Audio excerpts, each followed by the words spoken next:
अभी तक हम लोग दक्ष प्रजापति का क्रोध क्रोध के विषय में हम लोग चर्चा की है। माता जी ने बहुत अच्छा से क्रोध को रूट से कैसे निकालने का और क्रोध को कैसे कंट्रोल करने का, इसके बारे में बहुत सुंदर रूप से माता जी ने हम लोग को बताया।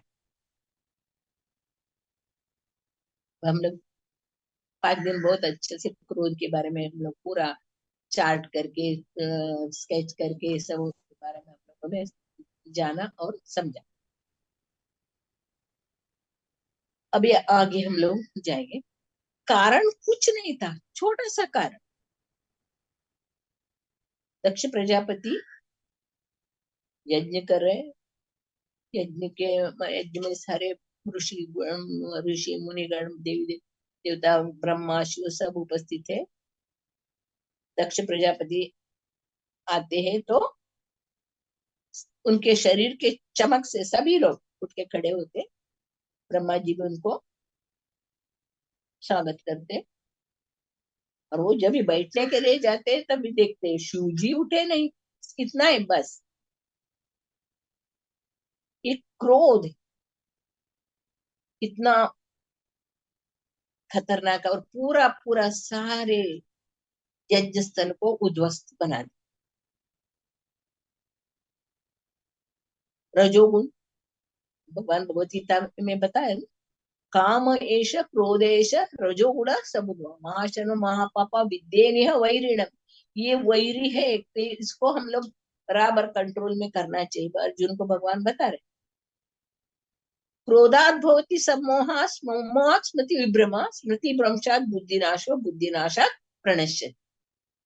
जब इस गुस्से से हमारा बुद्धि नष्ट हो जाता है, भ्रमित हो जाते हैं और फिर हम लोग नरक में गिर जाते हैं। बहुत सुंदर रूप से भगवान ने भगवत गीता में हमें बताया। यही यही हम लोग प्रजापति ब्रह्मा वो इतने महान महान है, सृष्टि के आदि में उन्होंने सभी के भलाई के लिए यज्ञ कर रहे। और इसमें से थोड़ा सा कारण के लिए वो अपमानित होकर शिव जी महान वैष्णव शिव जी के ऊपर शाप देके, शिव जी को शाप देके वो उधर से चले गए। तभी ब्रह्मा जी से सभी ऋषि मुनि सब लोग बोल रहे थे रुको रुको मत जाओ, दक्ष प्रजापति मत जाओ, रुको रुको बोल रहे थे। मगर उन्होंने कैसा समझा, ये जगह मेरे लिए योग्य नहीं, मैं इस महान बड़ा हूँ, मैं महान हूँ, मैं इसे ऐसे अहंकार से वो उस स्थान को छोड़ के चले। उधर सब लोग बैठे थे, भगवान शिव के गण नंदीश्वर भी बैठे था, उसको ये सहन नहीं।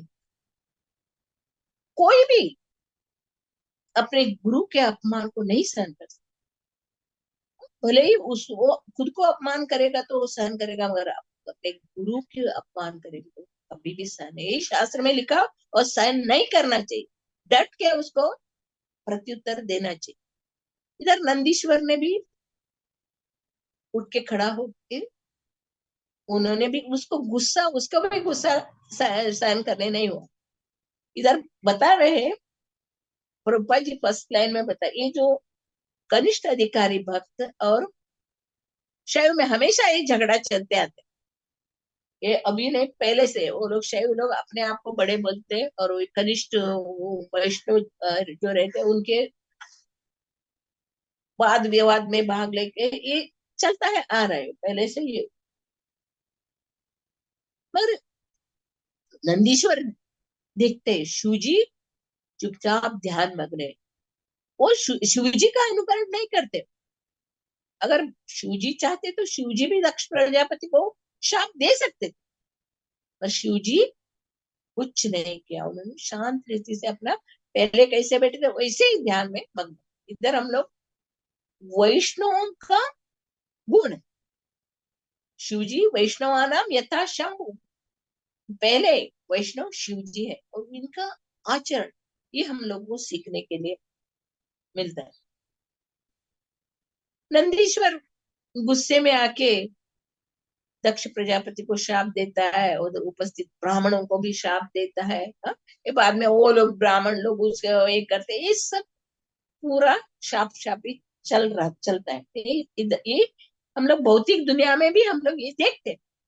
कभी कुछ फंक्शन होता है, कोई पी के आया हुआ रहता है, कुछ बड़बड़ करता है, तो सब उछल के सब झगड़ा ये सब चालू, ये भौतिक दुनिया में। इसके लिए भगवान बताते रहे इस भौतिक दुनिया में क्या है, पदम पदम विपदम। पद पद में इधर संकट है ही है। जंगल में आग लगाने के लिए कोई नहीं जाते, दो बांस का पेड़ रगड़ के अपने आप आग लग जाते। इसी तरह कभी हमारे जीवन में ऐसे संकट आ जाते हैं, हम लोग को कुछ कर भी नहीं सकते। भक्तों के जीवन में भी ऐसे हम लोग देखते हैं। पांडवों की जीवन, पांडवों के पास भगवान खुद थे, और वो तो इतने शुद्ध भक्त थे, भगवान कृष्ण का शुद्ध भक्त थे, फिर भी उनको कष्ट आ गए। तो कुंती महारानी प्रार्थना करती है, मुझे भगवान आप मुझे कष्ट ही दो, और कोई कष्ट को मांगते नहीं। कुंती महारानी अकेले कष्ट को मांगते, क्योंकि आप हमें हमें कष्ट दे दो, कष्ट में आपका साथ रहता है, आप हमारे साथ रहते हैं। इसके लिए मुझे सुख नहीं चाहिए, अभी सुख मिलते आप छोड़कर चले जा रहे, नहीं चाहिए मुझे ये सुख, मुझे कष्ट ही दे दो। इसलिए कुंती महारानी के लिए प्रार्थना। भौतिक दुनिया, भौतिक संसार, भौतिक संसार में ये सब संकट विपत्ति से भरा हुआ है। इसके लिए भगवान इसमें स्टैम्प मार दिया है ना, दुखालय अशाश्वत। अभी एक क्षण में क्या होगा, ये टेम्परवरी है, क्षणिक है, असुखमय है। इधर फिर भी हम लोग माया से प्रभावित होकर सुख को ढूंढ रहे। भगवान इधर पहले छापा मार दिया, दुखालय अशाश्वत। इस शाप प्रतिशाप का हम लोग ने ये भागवतम में पूरा पूरा हम लोग देखे, तो ये हम लोग अलग अलग अलग अलग अलग जो भगवान के चरित्रों में हम लोग देखे गए, उसमें आता है अलग अलग जगह में इस शाप प्रतिशाप के बारे में। मगर वैष्णव, जो भी वैष्णव है, उसको शांत वृत्ति से स्वीकार करते, प्रतिशाप नहीं देते। ऐसे हम लोग परीक्षित महाराज का स्टोरी में हम लोग देखते हैं। परीक्षित महाराज कुछ गलत नहीं किए थे, सिर्फ मरा हुआ सांप को ऋषि के गले में डाले थे। उनका बेटा वो शाप दे देता है, 7 दिन में तुम मर जाओगे। वो श्रृंगी के पिता जाके परीक्षित महाराज को बोलते हैं, महाराज आप शाप दे दो उसको, उस शाप दे दो, मेरे बेटे को आप शाप दे दो। बोलते फिर भी परीक्षित महाराज बोलते हैं, नहीं, मुझे मालूम पड़ा मैं 7 दिन में मरने वाला हूँ, मैं उसके लिए तैयार कर। ये सब कि इसके पीछे भगवान का लीला रहता। भगवान ऐसे लीला रचाते अपने भक्तों के बीच में, उनका महत्व बढ़ने के लिए, जो भक्तों का गुणगान करने चाहिए। अभी परीक्षित महाराज ने 7 दिन में भगवत धाम जाने का था, इसके लिए भागवत आ गया। पूरे सृष्टि में भागवतम का महत्व को समझाने के लिए भगवान ने ऐसे लीला भागवत। इनके परीक्षित महाराज हो गया। अभी हम लोग इंद्रदुम्न राजा, राजा इंद्रदुम्न राजा संध्या वंदन कर रहे थे। उसमें ऋषि दुर्वासा ऋषि है, वो उसको प्रणाम नहीं किया करके उसने शाप दिया, तुम प्रत्यासु इंद्रदुम्न राजा गजेंद्र गजेंद्र हाथी बन जाओ करके उन्होंने वो स्वीकार किया। और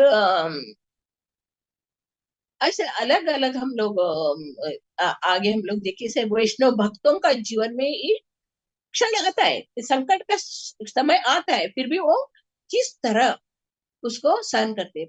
भगवान ने हम लोग को भगवत गीता में बताया, मात्रा स्पर्शास्तु कौन्तेय शीतोष्ण सुख दुःखदा आगम पायनो अनित्यास्ताम शिक्षा स्वभावता। ये जो सुख दुख, ये जो है क्षणिक है, वो आते जाते रहने वाले। जैसे बारिश का मौसम, बारिश का मौसम, सर्दी का मौसम, गर्मी का मौसम, जैसे ऋतु आते जाते रहते, ये सुख दुख भी हमारे जीवन में जाते रहेगा। आपको सहन करने का सीखो, अर्जुन को भगवान बता रहे हैं। अर्जुन द्वारा हम लोग को ही सीख है, हम लोग को सहन करना सीख रहे। अगर शिव जी भी उनको श्राप दे सकते थे दक्ष प्रजापति को, मगर उन्होंने ऐसा नहीं किया क्योंकि वो महान वैष्णव। इधर वैष्णव की स्टोरी में हम लोग सब जगह हम लोग देखते, प्रहलाद महाराज छोटे से 5 बरस के बालक थे, माता के गर्भ में भगवान की भक्ति सीख के आई थी उन्होंने, तो हमेशा भगवान का ध्यान करते थे। तो पिता, इधर देखने का वैष्णव और अवैष्णव में क्या अंतर है करके हम लोग इधर देख सकते हैं। वैष्णव हमेशा भगवान का ध्यान करते हैं, और जो अवैष्णव रहता है उनको ये सहन नहीं हो। क्या क्या नहीं किया प्रहलाद के लिए, पहाड़ से फेंका, सांप के बिल में डाला, तेल में आग में रखा, क्या क्या नहीं किया, फिर भी वो टस से मस नहीं हो। उनका पूरा पूरा ध्यान भगवान में, भगवान में ही लीन, भगवान का नाम लेते, भगवान के ही ध्यान में रहते, ये भी हम लोग देखते। और अंत में जब हिरण्यकशिपु का वध होता है, तो भगवान नरसिंह देव प्रहलाद महाराज को पूछते हैं, प्रहलाद वर मांगो, आपका क्या वर चाहे मांगो। तो प्रहलाद पहले क्या बोलता है, अपने असुर पिता का उद्धार हो। असुर पिता वो इतने कष्ट, उसका पिता होने पर भी उसको इतना कष्ट दिया, तो भी प्रहलाद महाराज क्या बोलते हैं, उसका उद्धार। तो भगवान बोलते हैं उसका तो पहले उद्धार हो गया, आप मांगो, आपके लिए क्या चाहिए। वो बोलते हैं नहीं, मुझे कुछ नहीं चाहिए, मुझे शुद्ध भक्तों का चरण रज में अभिषेक करने का है, मुझे वही मुझे भगवान शुद्ध भक्तों का सेवा करना है, यही मुझे चाहिए। ध्रुव, ध्रुव महाराज भी पहले पिताजी से भी बड़ा राज्य प्राप्त करने की इच्छा से भगवान को प्राप्त करने के लिए चले। नारद गुरु, नारद के आशीर्वाद से, कृपा से उन्होंने तपस्या करने लगे। तो जब इस भगवान का नाम लेते लेते लेते उन्होंने, उसने किसके लिए वो तपस्या करना वो भूल गए, और सिर्फ भगवान का नाम ही उसके मन शरीर में, उसका भगवान का नाम ही रहे। जब भी भगवान उसको दर्शन देते तो ध्रुव मांगो, तुम्हें क्या चाहिए मांगो। तो ध्रुव महाराज बोलते नहीं नहीं, मुझे कुछ नहीं था, मैं कांच के टुकड़े के लिए इतना लालच था, आप मुझे हीरे मिल गए, मुझे और किसी चीज का जरूरत। ये वैष्णव का स्वभाव, वैष्णव लोग भगवान से कुछ मांगते नहीं, वो भले ही उनको कोई शाप देते, उनको कोई कुछ कष्ट दे दे, वो यही सोचे अरे मैंने पिछले जन्म में इनको ऐसा बहुत कष्ट दिया होगा, इसके वजह से ये बदला ले। जो भक्ति में लगे रहते हैं इनका, हमने वो शुद्ध भक्तों का जीवन चरित्र हम लोग देखते हैं। अपने नामाचार्य हरिदास ठाकुर, नामाचार्य हरिदास ठाकुर को 22 बाजार में उसको घोड़े से पीटा, इतना पीट के वो जल्लाद ही थक गए, मगर हरिदास ठाकुर को कुछ नहीं हुआ। क्यों? क्योंकि उसके अंदर भगवान की भक्ति इस फूट फूट कर भरी हुई थी। 3 लाख जप करने वाले हरिदास ठाकुर को ये जो जल्लाद लोग मागे मारे तो भी उसको कुछ नहीं हुआ। एक ही उन्होंने ध्यान, उनके ध्यान में एक ही था भगवान का भक्ति नाम ले, इसके लिए चैतन्य महाप्रभु अपने गोद में लिया उनको, हरिदास ठाकुर ने मुसलमान परिवार में जन्म लिया है, मगर नामाचार्य करके उसको नाम दिया, और अपने गोद अंत में वो चैतन्य महाप्रभु के गोदी में उन्होंने अपना प्राण दिया, इसे महान आचार्य। अलग अभी भागवतम में आगे हम लोग चलकर मालूम पड़ेगा सब कैसे किस तरह एक एक एक एक एक, एक भक्त वैष्णव भगवान की भक्ति में दृढ़ है। ये जो है हम लोग को सिखाने के लिए ये भगवान ने सब लीला कर, कैसे हम लोग दृढ़ व्रत रहे। इधर वो नंदीश्वर को दक्ष प्रजापति को ही शाप देने का था, फिर उन्होंने ब्राह्मणों को भी शाप दे दिया, क्योंकि वो लोग दक्ष प्रजापति के साथ दे रहे थे ना, वो लोग कुछ बोला नहीं, दक्ष दक्ष ऐसे देखे तो हम लोग देख सकते थे, उधर बैठे हुए बड़े बड़े ऋषि मुनि लोग उसको ये कर सकते थे, ऐसे मत करो, रुको रुको, ऐसे शाप मत दे दो करके बोल सकते थे, पर कोई उसको रोके नहीं। और थोड़े लोगों को शिव जी के बारे में कुछ मालूम ही नहीं था, और थोड़े लोग मजा ले रहे थे, क्या कर रहे हैं देखो, क्या हो रहा है देखो करके मजा ले। इसके लिए इधर प्रभुपाद जी तात्पर्य में बता रहे, जब थोड़े भी उनके अंदर ब्राह्मण शक्ति था, वो सब उनके नंदीश्वर के शाप से वो उनका भी पतन हो गया। वो प्रभुपाद जी ने तात्पर्य में इसे सुंदर ढंग से बताया।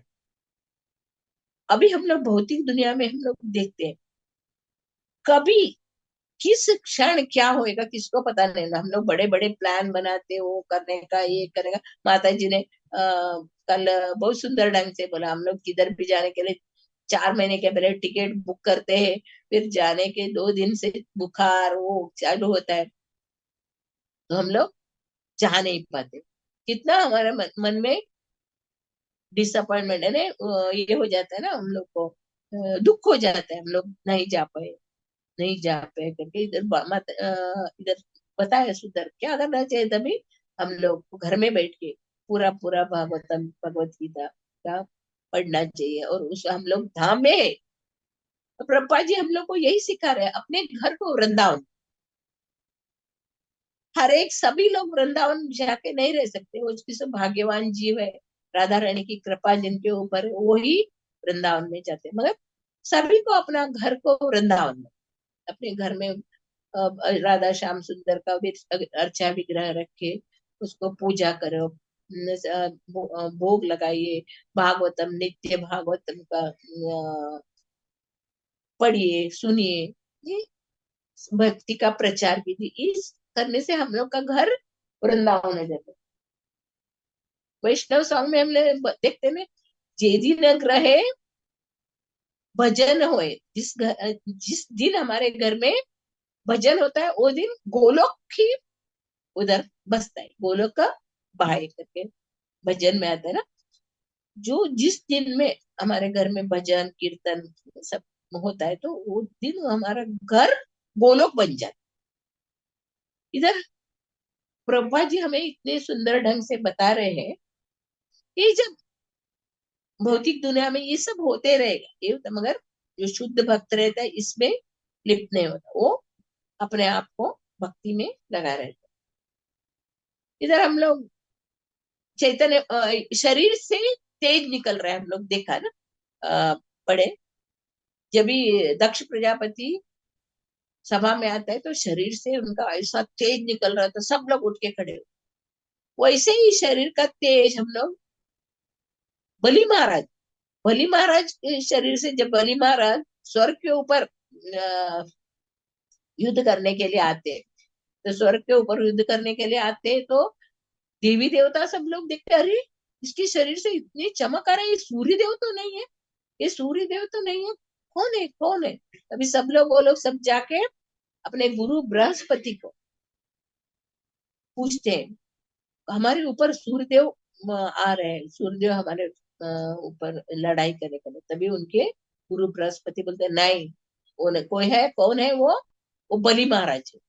अपने गुरु की ऐसा सेवा की है उन्होंने, क्योंकि पहले बार युद्ध में बलि महाराज का बहुत क्षति, उनको बहुत मार काट होके वो मरने वाले ही थे, मरने वाले ही थे। उतने में नारद मुनि ने बताया, इनको शुक्राचार्य के पास लेके जाओ। तो बलि तुरंत वो लोग शुक्राचार्य के पास लेके जाते हैं, और शुक्राचार्य उनको संजीवनी विद्या से ठीक करते हैं, और तभी वो अपने गुरु की ऐसी सेवा करता है, ऐसे सेवा करता है बलि महाराज, शुक्राचार्य के ऐसे सेवा करते हैं, तो शुक्राचार्य खुश हो जाते हैं, और वो अपने तपस्या से जो भी सिद्धि प्राप्त की थी, वो बलि महाराज को देते। तो वो बलि महाराज उस सिद्धि के कारण वो ऐसे चमकता है, और वो जब इस स्वर्ग के ऊपर आक्रमण करता है, तो बृहस्पति बोलते हैं, देखो अभी बलि महाराज अपने गुरु की कृपा से इतना ताकतवान हो गया है, और आप लोग सब अभी उसके सामने युद्ध नहीं कर सकते, आप जाके छुप जाओ। अलग अलग जगह जाके छुप जाते हैं, सब इसलिए देवी देवता लोग सब छुप जाते हैं। हम लोग ये कहानी में, भागवतम में हम लोग कहानी में हम लोग सुना। उसी प्रकार चैतन्य महाप्रभु काशी में जब भी मायावती सन्यासी लोगों का एक ये था, मीटिंग था, तो चैतन्य महाप्रभु को भी बुलाए थे उधर सभा में, काशी में सभा में चैतन्य महाप्रभु को भी बुलाए थे। चैतन्य सभी लोग ऊपर स्टेज के ऊपर सब लोग अपने अपने आसन में बैठे थे। तभी चैतन्य महाप्रभु आते, चैतन्य महाप्रभु आके जहाँ पाँव धोते उधर ही बैठ जाते।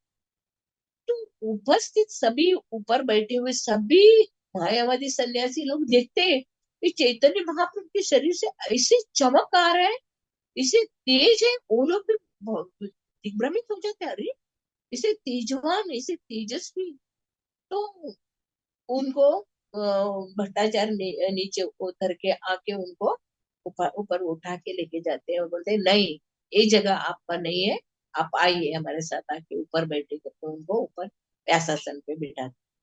तभी आप उनसे बोल उनको चैतन्य महाप्रभु को लोग बताते हैं, आप इतने महान हो, महान हो तो आप वेदांत के बारे में क्यों नहीं ये करते हो, वेदांत टीका क्यों नहीं करते हो। तभी चैतन्य महाप्रभु थे, मेरे गुरु महाराज ने मुझे बताया तुम मूर्ख हो, तुम मूर्ख हो, ये वेदांत को सब तुम जान नहीं पाओगे। इसके लिए तुम्हें क्या करना है, हरे कृष्णा कृष्णा कृष्णा हरे हरे, हरे राम।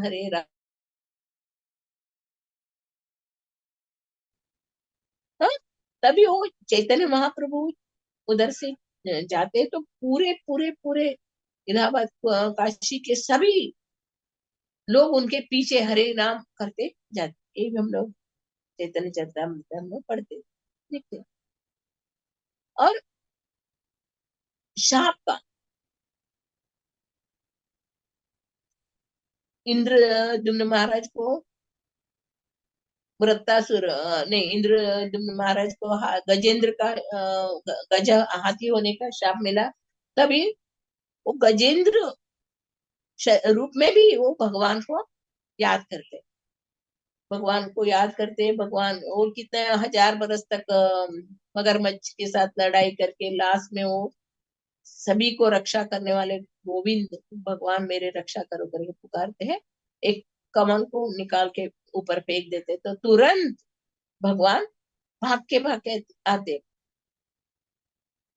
लक्ष्मी जी पूछते अरे कहाँ जा रहे हो, गरुड़ के ऊपर बैठ के जाओ, धीरे धीरे बोलते नहीं नहीं, मेरा भक्त बुला रहे करके तुरंत उनके ऊपर का शल्य भी नीचे गिरता है, गरुड़ को भी नहीं बता, ऐसे भागते हैं भगवान अपने भक्तों की रक्षा करने के लिए। और तुरंत पहले मगरमच्छ को मारते, मगरमच्छ का पहले उद्धार करते। क्यों? क्योंकि उन्होंने भक्तों के चरण पकड़ा, मगरमच्छ ने गजेंद्र का चरण पकड़ा था, इसके लिए उसका पहले उसका उद्धार किया। इस हम लोगों को ये समझना चाहिए।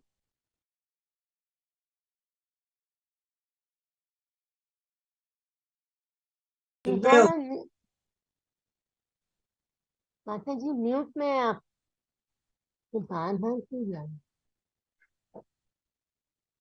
चरण पकड़ने से हम लोग भक्ति में आगे बढ़ते हैं।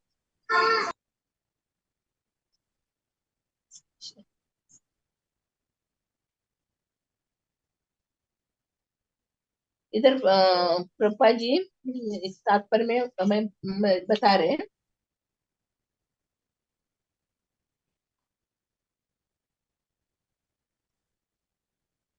ब्राह्मण लोग अपने पदों को भूल गए और सभा में शाप प्रतिशाप चलता रहा। कहने का तात्पर्य है कि भौतिक जगत ऐसा अस्थिर है कि वहां उपस्थित नंदीश्वर दक्ष तथा अनेक ब्राह्मण रोष के वातावरण से प्रभावित हुए बिना नहीं रहे। ये रोष का वातावरण है, गुस्से का वातावरण में किस तरह हम लोगों को भी कोई कुछ बोले तो हमें किसके इतना गुस्सा आता है, हमारे हमारे किस कोई भक्त के ऊपर कोई कुछ बोलेगा तो हम लोगों को भी गुस्सा आ जाता है।